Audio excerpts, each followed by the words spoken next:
I want to go back where we started very briefly, reflections on using the Bible for morality. Reflection on the Bible using morality, just very briefly. And I said how the Bible does not use moral categories like we've been discussing, because the Bible obviously is not a modern ethical study. And so I use the word systems sometimes in quotation marks, like ethical systems in the Bible, but they're not, that's loose. But the point is, we can see these things all through the text. You can see things like it should be called the 10 statements. I put 10 commandments because most people don't know that. But anyway, those deontologists, right? Rule-based, or you might say the Sermon on the Mount. And so all through the New Testament and the Old Testament, there are times where it seems to be the case that moral duties are the chief thing to follow. Then there are consequentialist ethics, the outcome-based. And I gave some examples like Luke 10, of course, the so-called parable of the Good Samaritan. At the very end, it's the only parable Jesus says, go do the same. Go do ye likewise, the King James says. So repeat it. And the point is, the end result is this guy gets healed and he's taken care of. Paul says in 1 Corinthians, but also in Romans 12, 1 Corinthians 8, Romans 12, I won't eat meat, won't drink wine, or do anything that causes my brother to stumble. So there's no rule to follow, because he says, we know those idols aren't real, like in 1 Corinthians, but I wouldn't do it. And then in Romans, these are people who think to be super Christian, you have to be vegetarian. Well, we know there's nothing wrong with eating meat, but I wouldn't do it if it caused your brother to stumble. Because that's a consequentialist thing. Then you have things you might call virtue ethics, character-based, of course, like the fruit of the Spirit, Galatians 5, and all kinds of things. And so we see this throughout the text. I'm just giving an overview. And we have times where it seems like something is good, it comes out of God's character, but there, you might say, unique times where there's no rule to do it for other people. There's no moral obligation for us to follow that. And there's no consequentialism and so forth. There's some, when God just says do it, like in Genesis 22, Abraham and Isaac or Isaac, which I'm going to come back to that one. I will come back. We'll talk about that more. Jesus' prayer in Gethsemane. I want you to go to the cross, so do this. And we know it's a good thing. God the Father commands it. That's how far we got last time. And the first check mark, it says biblical authors can switch their own ethical, quote, system when they choose. And so later on in my sermon series on Ephesians, we'll kick up next in January, this is exactly what we see. Paul does this in the same few verses. In Ephesians 5, 3-4, he talks about what we would call virtue ethics. Verses 5 to 6, consequentialism. Verse 7, 9, virtue. 10, deontology. In the same few verses. So I'm going somewhere hopefully with this, that you see how this is all biblical. So you know, which one does the Bible do? The answer is yes. Which one does Paul do? Yes. Which one does Jesus do? So that it just depends on the narrative. It depends on the text. You see them all over the place, and you just do. They will happily switch. One more time, I'm not suggesting the biblical authors are thinking, I'm going to switch ethical systems. I don't know what they're thinking like that. All I know is that when you use these systems as a framework, they switch them. They switch them. Well, which one are biblical? I hear that all the time. So that's why I put this in your notes. All three are, quote, biblical. That is to say, they all appear in the Bible. My own view, I always feel like the Apostle Paul when he says, 1 Corinthians, this is I, not the Lord. You ever read 1 Corinthians when I did the sermon series? Jesus didn't say something about this, but I am. So here's my view. I'm not Jesus here, but my own view is that Christians put them in order of significance based on what I think the New Testament, if there is a significant order, if there is, I think probably this is it. I think, and most Christian thinkers typically agree with this, not all the time, and they don't have to all agree. I think probably the chief goal, you might say, is virtue ethics. Chief system would be virtue ethics. That is, you inculcate the spirit and the character of Jesus by forming virtuous habits. Virtuous meaning things Jesus said and did. That is to say, I try to make the choice that best instantiates the teachings of Jesus. What should I do in this moment right now? Really, what would Jesus do? What would Jesus do? When I see people who have been extremely rude and punkish to me, and part of my flesh wants to say, don't talk to them, move the other way, slash your tires. I know that's what Jennifer would do. I'm kidding. So the spirit, if they mess with Reba, I would right now. I'd punch him in the face. Don't you talk to Reba like that. So the Christian, my idea of the Christian would say, no, is that what Jesus would do in this moment? My goal is to be like him. So you might say, well, that sounded like a rule. Not really.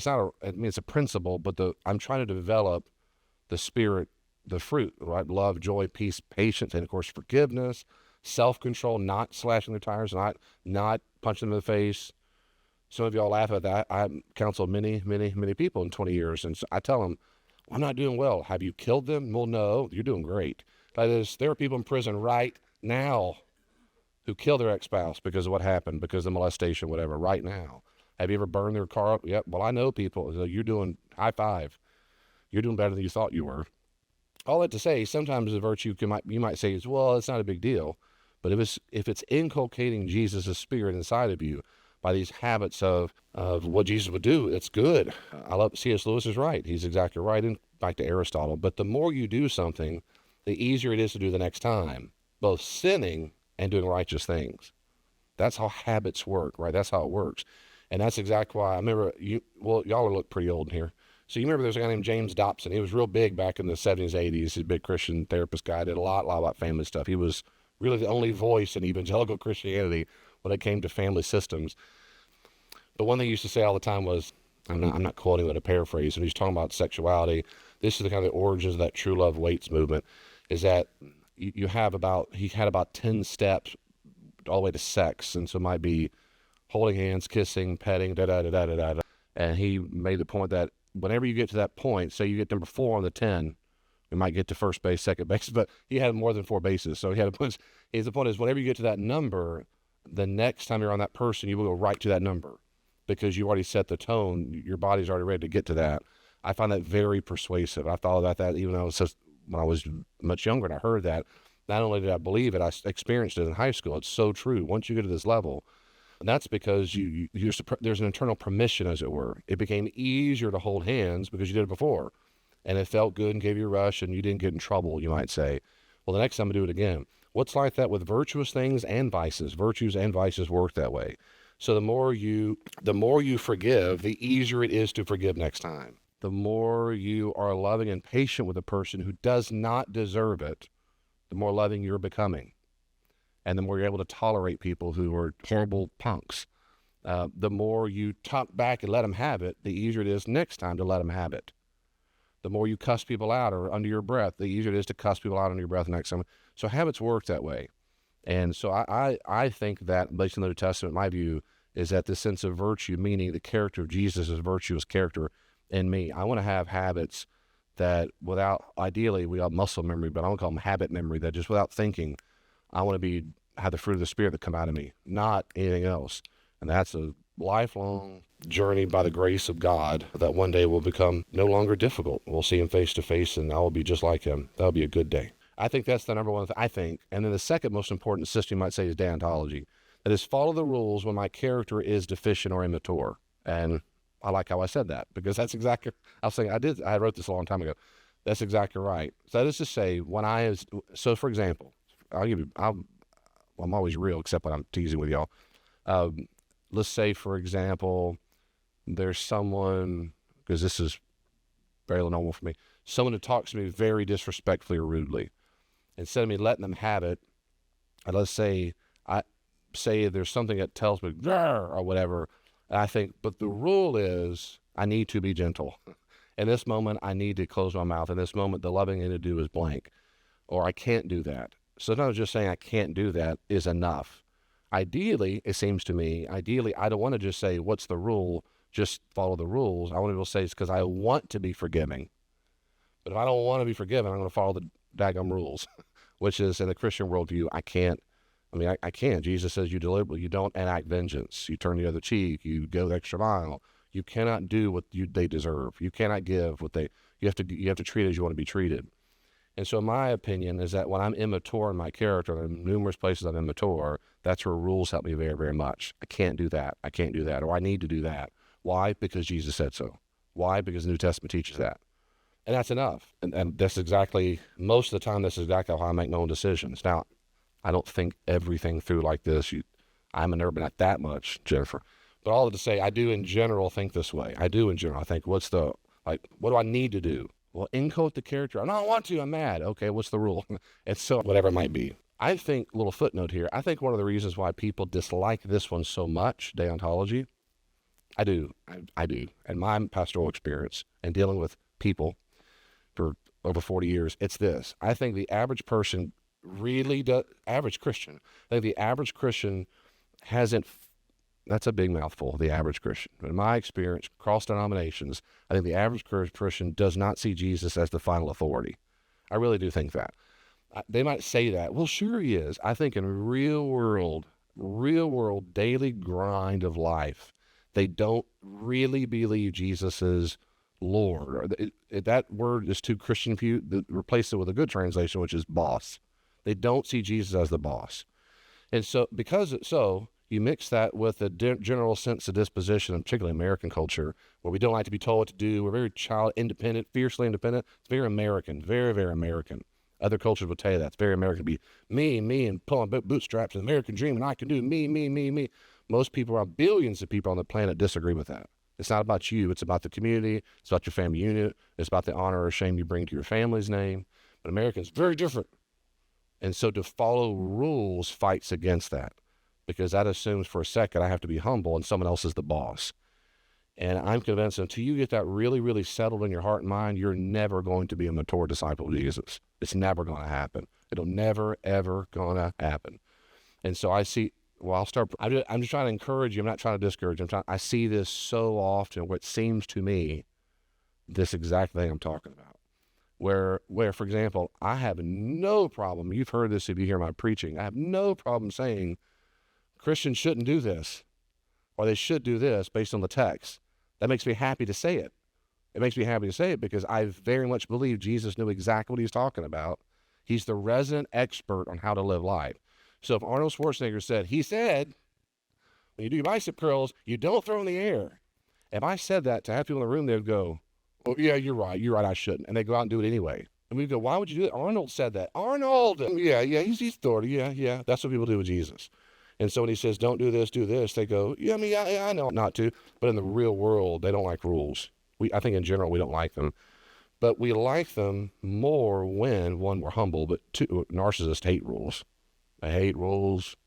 We have a narcissistic epidemic. The other thing is we don't like rules. We don't like rules when we associate rules with oppression and against my individuality. But all that to say, I'm different. I see it as freeing and liberating. To me, by analogy, is like if Arnold told me in the gym what to do, I'm going to go, yes, sir. Do what? Yes, sir. Where do I go? Jay Cutler? Sure. Ronnie Coleman is eight-time Mr. Olympia. Schwarzenegger, I'll do it. What? You tell me. What? Extension? Like, I don't have any problem saying, Arnold said, here are the rules. Here's 100 of them. Go do ye likewise. Done. So that's how I feel about Jesus in the New Testament. And the last but not least, in my view, I think consequentialism was last. So that's where I think of how this might affect my character, my witness, the well-being of others as best I understand it, right? And I give you examples, 1 Corinthians 6:12, 8, 7, 13. So I think about how it affects other people. For example, Paul addresses people who, I told you when I did the 1 Corinthians sermon, there are people who, how do I say this succinctly? When Gentile people became Christians, and all of their lives they've been going to the temple all the time, and almost all the meat they ate, if they ever ate meat was a delicacy. It was rich people ate it. But if you had some brisket, most of the meat at the marketplace was leftover meat from the temple because you offered your sacrifice. They burned up all the guts and the fat, and the meat they would eat in the presence of the gods, and they would give the rest or sell the rest of the marketplace.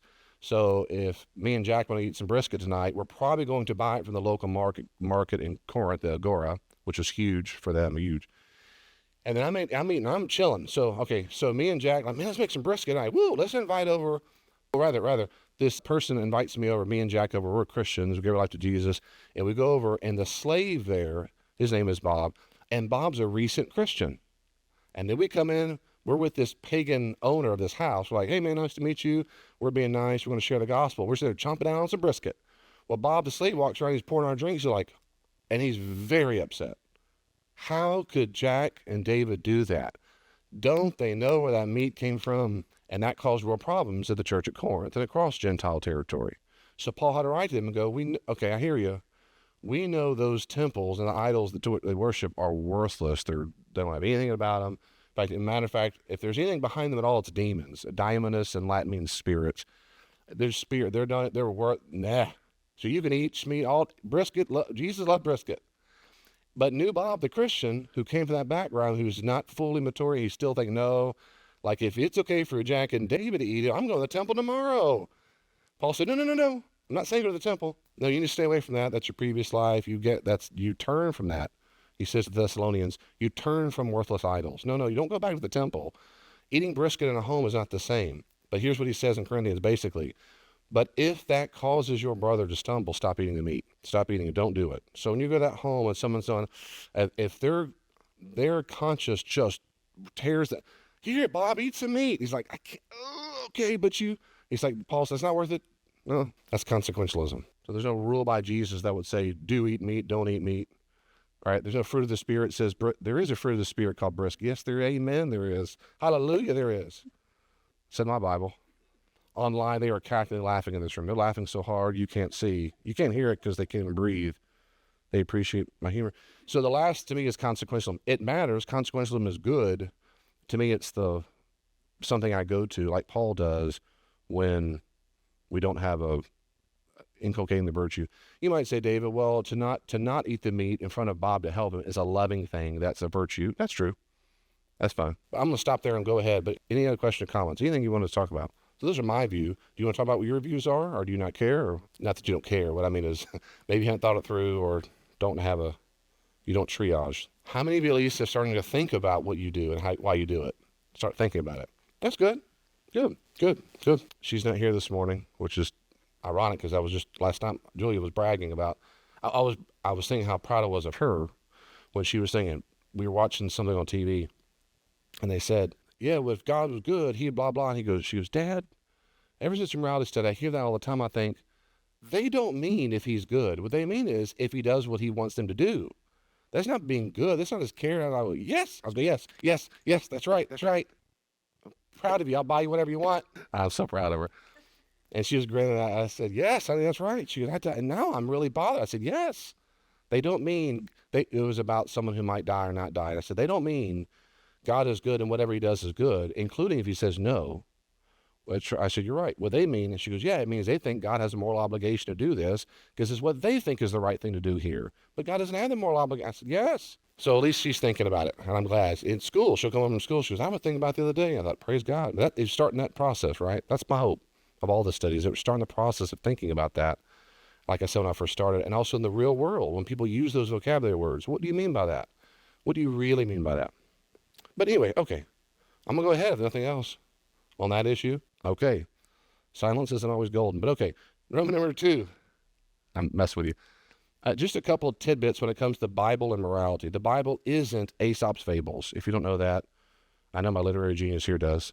You're in the presence of an award-winning author who's going to be a little upset with me that I said this, but she's known all over the globe. Are you, though? Kind of. See? She's really good. So Aesop's Fables, 6th century BC collection of fictional stories. That's what they are. Aesop's Fables were meant to be allegories where each character or element of the story represents something else, usually, or at minimum, there's always a moral to the story. It depends on the fable you read.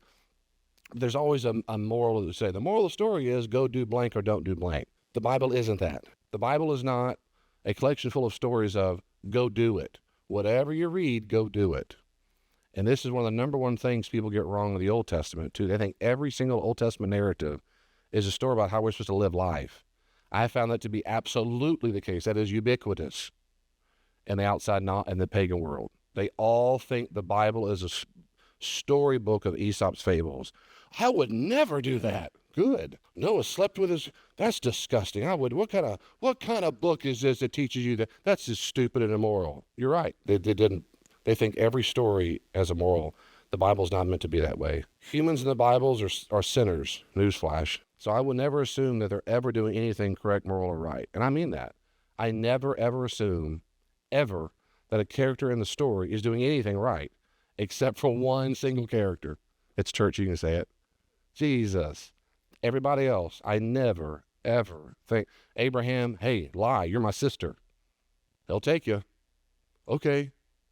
So the whole point is, it's always good to lie when they're going to rape your wife. That's not the point. It's just his narrative about how Abraham was cunning to save his skin and his wife's skin. We don't assume they're doing anything right. Oh, I just gave an example. I didn't read this.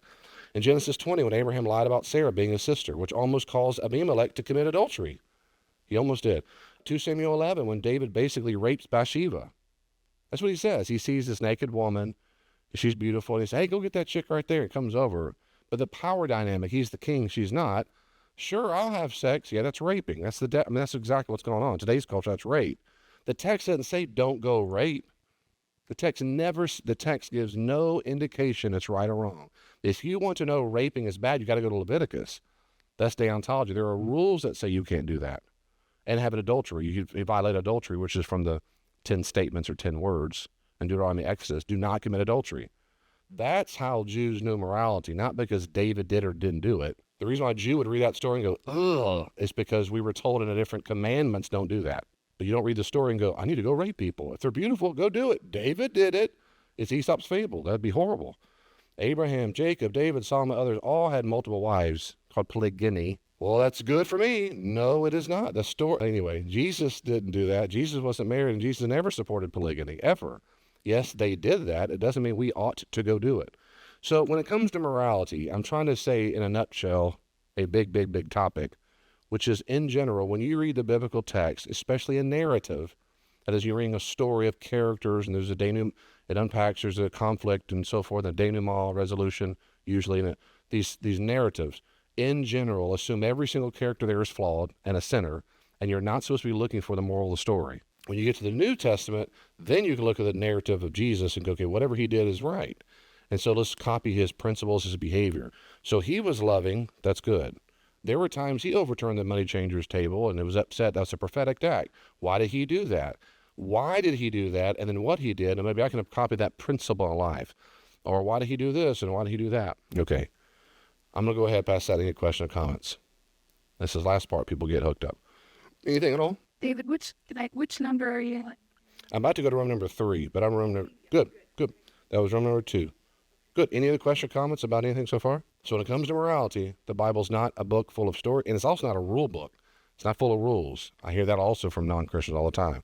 It's a bunch of rules. Have you ever read it? It's not full of rules. There are some rules in it. But then, here we go, room number 3. And I say this primarily for people who deal with non-Christians, but maybe you have these struggles too. So, number 3, so many narratives and laws which seem immoral are simply misunderstood by modern people. How could they do that? Well, you always need to read the Bible in historical narrative context. Always, not sometimes, not most of the time, not when you feel like it, always. And I say this forcefully because I've seen the damage done by this done poorly. If you ever go, I do this, whether you believe it or not, I do this. If you go to another church, God bless you, if you find any other preacher or teacher who does not read the Bible in historical literary context, you're one step closer to a cult. You're one step closer to some cult of personality. You cannot do that. Sorry. Morally, you should not do that.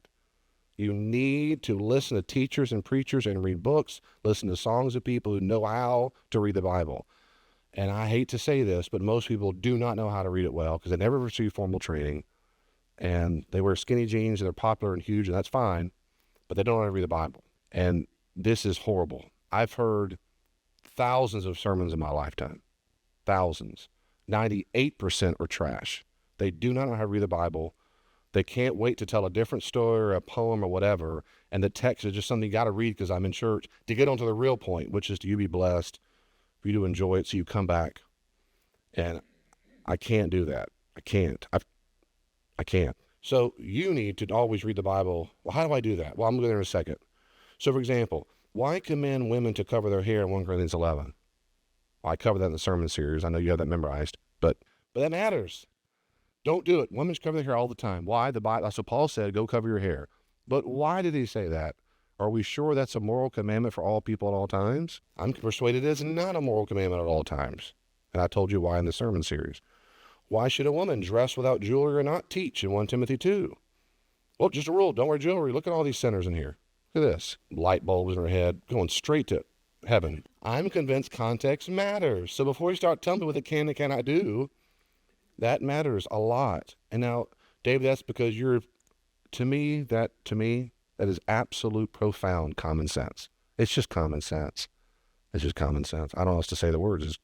Why would you rip things out of context and apply them for things you didn't say? It doesn't make any sense. If you wrote letters to friends and loved ones, your children are reading through it 28 years ago, addressed to their spouse. Look at this. She said this to Dad. I got to do it too. Yep. Oh, I interpret that to mean it's for me. Well, I interpret that means for Indians. That interpret that to mean for Canadians. And then I heard this. What are you doing? What are you doing? That's a love note between the spouse. No. It's very authoritative. They're my boss. It wasn't to you. What are you talking about? No, it is. David, can you read? It's in black and white. Don't bring in all that scholarship. You're trying to make it all confusing. Just read the text. I am reading the text, dummy. Who wrote it? To whom was it written? Why are you applying it that way? That's silly to us. That's 99% of biblical interpretation in the world. So we don't do that anymore. We try not to. So how do we do that? Go get your degrees. If you can't get degrees, good study Bibles, like the New Interpreter Study Bible. That's my fave. That's downstairs for sale. It's wholesale. We got it as cheap as we can. The Cultural Background Study Bible, that's a good one. Good studies on how to read the Bible in context, which I'll do again next year. How to read the Bible for all it's worth. I'll explore all that. There are really good books on historical background stuff like the Old Testament, The Lost World of Israelite Conquest, Old Testament Theology for Christians, for Ancient Context, Ending Belief. Is God a Moral Monster? Making Sense of the Old Testament God. That's Old Testament. There are tons of books like that. The New Testament and Ethics, The Moral Vision of the New Testament. I can go on a long laundry list of books to help you understand what was going on back then so that you can apply it well. And I go on for a long time. I won't. Well, David, I don't have the time and energy. And I know, listen, I do appreciate, respect, understand. The average person doesn't feel confident in that. If someone said, David, you've got to do a lot, you need to know something about cardiology right now. But when I look up cardiologists, there's all kinds of differing opinions. Well, you just need to figure it out. It'd be overwhelming. Do I Google? Don't go to Google. Read the literature, David. Which scholars, which journal? Just all of them. Do it right now. There's a degree to which we need to talk to people who are trusted cardiologists who say, look, here's the lay of the land, but just start. So I would start with the most simple thing, which is, if you can afford it, just a good study Bible where there's notes at the bottom. They're not the same as Jesus. They're just scholarly comments about, that's what's going on in the ancient world, buying a commentary to help. That's all. You're just starting the journey. Well, David, that's the same thing with preachers. They don't know all better. That's true. I just hold them to a very different standard. I do. One is because that's common sense to me, but two, James said, watch out for you teachers. It's double the risk for you.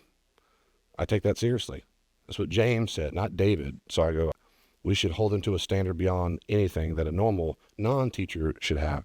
That's why he tells Timothy, he says, give elders who teach double honor. He means pay them twice, because he said it's a different level. The accountability, the responsibility there. And that's about orthodoxy, not about never saying something that offends you. Though that happens too, right? I still hear that from time to time at my church. I can't believe every word you say, but we're talking about orthodoxy. But you can start. You can just start. One way to help you, if you don't know, besides these study Bibles, is on the Hill Church app. If you go to discipleship resources, I've got things I already approve of. I love them. Stuff for New Testament, Old Testament. There's a free series by John Walton. It's on your app right now. It's fantastic. John Walton's the man. He teaches it. Well, he taught at Wheaton, where my son goes. And there's a New Testament one. It's not Craig Keener. Who is it? But it's a whole series. They're fantastic. David, I don't know all that stuff. Well, let me ask you. I'm not picking. I'm not being mean. But seriously, though, how many minutes a day do you spend on social media or watching TV randomly? You can't spend 10 minutes to watch a video on how to read the Bible well? Come on. We all do what we value. Let's just be real. We do what we want to do. You want to look at social media. You want to read the paper or whatever. You just don't want to learn. And so part of it is just saying, I need to hit a discipline. Lord Jesus, help me. I want to make sure I squeeze in some time how to squeeze into your Bible. Versus, unless, honestly, that's the best we can do. Fine, well then squeeze it in. Or say, Lord Jesus, help me. I want to become an expert in reading this because I'm convinced it's the chief authority in my life. And so how do I read it better? And that's that journey. You start that journey. And for some people who struggle with shame, it's very important that you don't spend any energy dogging yourself, judging yourself. I should be so much farther along. I don't get it every time. The very first word he says, I don't grasp it and memorize it. So what? Join the rest of humanity. We're all on this journey together. Please be compassionate and loving to yourself. There's no one in this room that struggles with that. I'm just saying that that's Christian humor. But just in case you struggle with that, love yourself because Jesus loves you. And he's like this. When you're learning, he's like, come on, baby. We got, whoop, you fell. That's all right. Come on, whoop, whoop, don't turn around. Nope. Okay, she wants to go play. I mean, he wants to come play. There's a lot of she's in the room. That's fine. He's loving and compassionate. Don't give up. Don't give up. Don't give up. Don't give up. Okay. Rule number 4, when is the moral duty or virtue vice morally binding on me as a Christian? When is it binding on me as a Christian? Now, I talked about this before, but this is worth repeating. This is my view, and this is a standard view in Christian thinkers for a long time. But it doesn't have to be the only view. So here's what I do exactly. After we determine the ancient meaning or meanings, whenever we share the exact same life situations, we can directly apply a commandment or a virtue vice to us. That's the key. We got to do our best job to understand if it's the exact same situation. For example, Romans 3:23, all have sinned. And you say, well, but see, sometimes in the Bible, all doesn't mean all. It doesn't. You have to read the context. But in Romans 3, I'm persuaded in standard scholarship, he means all, because Romans 1 is about Gentiles or sinners. Romans 2 is about Jews or sinners, but there are some righteous, maybe Gentiles, but Romans 3 is all have sinned. So standard scholarship is that Paul has laid out the human race and that everyone at some level has sinned. And so I'm convinced of that therefore, if they've sinned, it means that's a condition of me because I'm a Gentile. So I can go along your list. And tons I could go along your list. Mark 8:34, whoever will come to follow me, he must deny his will, pick up his cross and follow me. So he says, whoever wants to follow me, I think whoever means anybody, including me, today in the year 2023, which means I have to do what he said. Not just the Jewish audience to whom Jesus spoke in Mark 8, but all people. And I can confirm that because that's exactly what happened in the 2nd century, the 3rd century, the 4th. They all believed the same thing. They thought Jesus' commandment about that, they believed the same thing. Oh, that he's talking to me right now. He's talking. What about Luke 14:33? If any of you does not renounce all that he has cannot be, he says, my disciple. Well, whoever wants to be any one of you, and in context, it seems to be everybody. But to renounce doesn't mean necessarily to get rid of it. It means to get rid of the authority it has over your life. And we say that in the Gospels. There, from Mark chapter 10, when he said the rich guy comes up and says, what must I do to inherit eternal life? I'm saving time. And he says, what have you done? He shows the commandments. He says, some of them. And he says, good. One last thing, go sell everything you got and come give it to the poor and come follow me. And the rich guy goes, high five, let's go do it. Here's my bank card. All right, and you know, he goes away and he leaves. He says, Mark says, because he was very rich. But Jesus, in Mark 10, he says he looked at him and loved him and said, one last thing. It's the only time in Mark's gospel where Jesus says he loves somebody. So the point is, does that mean all rich people should never be rich? Because he tells a rich man in Mark 10. In my view, absolutely not. Because in the exact same situation in life is, I am rich in the world's population, but in context, that man's wealth got in the way of his discipleship. We know for a fact Jesus did not dislike all people being wealthy. We know that for a fact because we have the Gospels. And I could long your list here. In Luke chapter 8, women supported, Luke 8, 1-3, 1-2 really. Women support Jesus financially. Why didn't Jesus go, wait, I don't need your money, go sell it all, give it to the poor, and come follow me? We have, in John's gospel, Judas carries the money packet that the disciples have. Well, Jesus is so anti-money, why did he have a purse that was collected in the first place? And also, we don't have the gospels as evidence that Jesus, every time, man, I'm hungry, Jesus. He goes, pop, pop, pop. You get a car, you get a loaf, and pop, board. No, they have to go fish or they receive gifts from people. He goes to people's home and he eats food that they give him. So Jesus was not a mendicant. He wasn't a beggar. He never told his disciples to be beggars, ever. Peter, when he basically temporarily left his fishing career, he almost certainly received passive income because he had employees. And so he went with Jesus. After the death and resurrection, he went right back to fishing. Well, he never says, no, get rid of all that, sell your home. No. And Mark 1-2, he's in Peter's mother-in-law's house. He goes to the house, which you can visit today in Capernaum. You can go to Peter's house. Let's go. I want to go. I've been twice. You go. I'm not kidding. You can go there. There's a little structure built right on top of it. So I can launch a list of examples where Jesus did not say all wealth is evil, period. So I don't think, therefore, all people. And I'm saying this quickly to try to, probably too quickly, but I'm trying to get you to get the primes out right, to think about this. We think about how to apply. One is if Jesus said it or the early church said it, if it fits the exact same scenario, then it fits to me right away. I think there are a lot of things in the New Testament that's true. The fruit of the Spirit, I don't know. But the second point I say is, if the life situation is not exactly the same, then you look for a principle that fits other New Testament texts to apply in a similar life situations. And this is where most duties fall, most moral duties, in my opinion. And this is where Christians can sometimes get it right and sometimes blow it, because we're looking for principles. So, for example, in Matthew 7:12, right, treat others as you want to be treated. So Jesus says that, not Oprah. Like, this is Jesus. He says, so we don't give other people $1,000 in the hopes they give us $1,000 in return.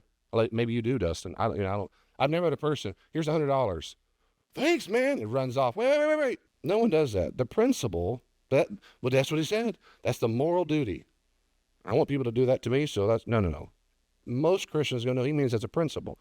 The principle is that we treat people generally well and lovingly as we want to be treated. Right? That's true. John 13:14 and 15. He says, you must wash your feet. If you don't wash your feet, so forth, right? Remember the feet washing? And some Christians take that literally. And I like that in church services and so forth. But the average Christian in general does not walk up to every person they meet and start pulling the shoes off.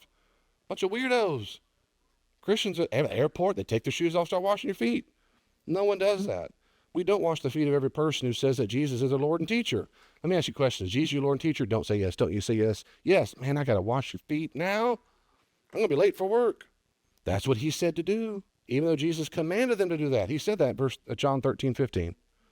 But we take that as a principle of serving fellow disciples of Jesus at opportune times. I think that's exactly right. So Jesus gives a moral commandment from which we take a principle, because we're not in the exact same life situation of the final Last Supper of Jesus, who's trying to teach his disciples what it means to be a servant. Does that make sense? If I was in the Last Supper with Jesus and Jesus is trying to teach me that lesson and he says, I need you to go do this. Okay.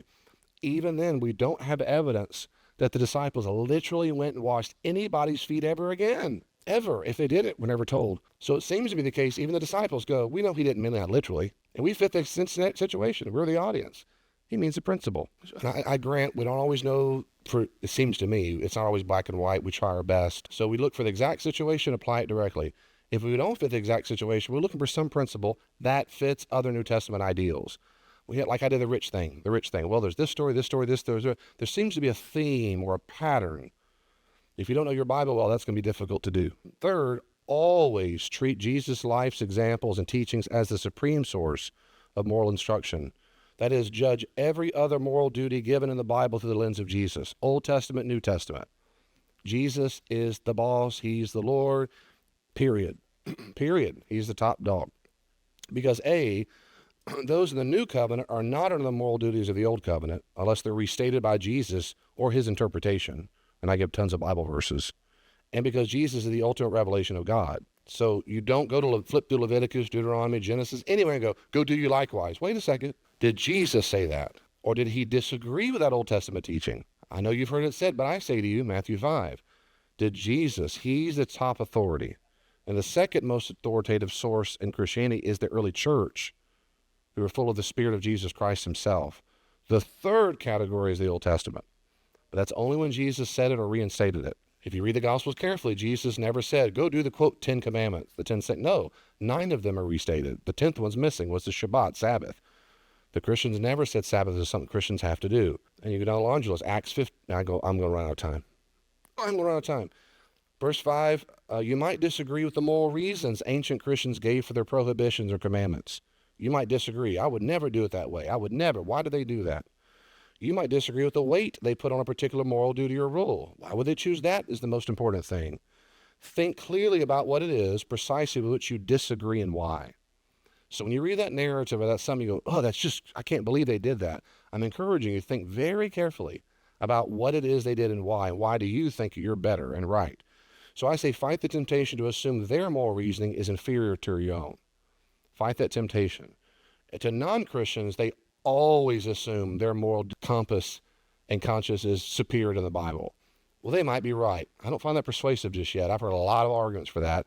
And every time I listen very carefully what they think is so morally apprehensible, every time I listen, I go, you misunderstood the text completely. No wonder you have that view.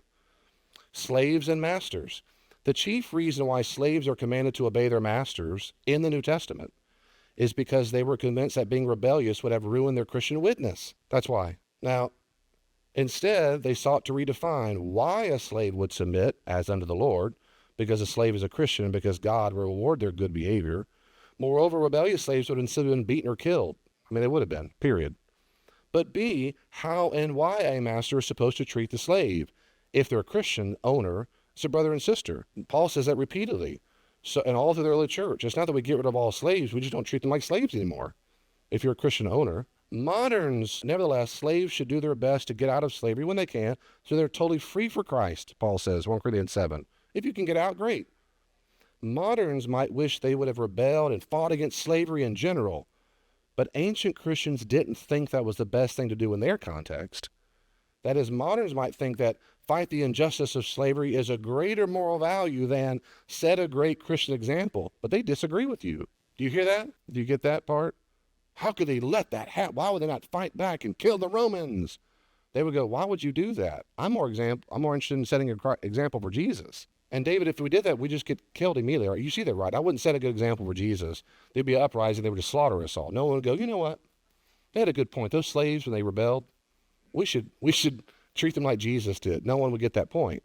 So I've got to be subversive. But we go, no, that's horrible. Well, they didn't think it was horrible the way we do. The binding of Isaac is that way. It's very common. God tests character. I'm going to say this in a paraphrase. Matter of fact, when the music goes on in a second, will you just cut that, if you don't mind? Because I want to finish this part here. The binding of Isaac. So the binding of Isaac, they call it Ekeda, in Genesis 22. That's where, if you remember this, Abraham, he tests, all through the Bible, Deuteronomy, God tests certain characters to see if they're in the covenant. He tests them. I give tons of Bible verses. And then Israel tests God. So Genesis 22 is the classic problem text. What's immoral? So people in general, modern people don't like that God tested Abraham by saying, go kill Isaac. Modern people can't stand that. So here's my review. So I'm quoting the normal response. God shouldn't test people. My response is why? Why shouldn't God test people? What moral value is being violated by testing a person's resolve and trust? Why does God have a moral duty not to test? Good parents test their children often as they mature to see if they can handle responsibility and keep their promise. Why is that good parenting but immoral when God does it? It's going to go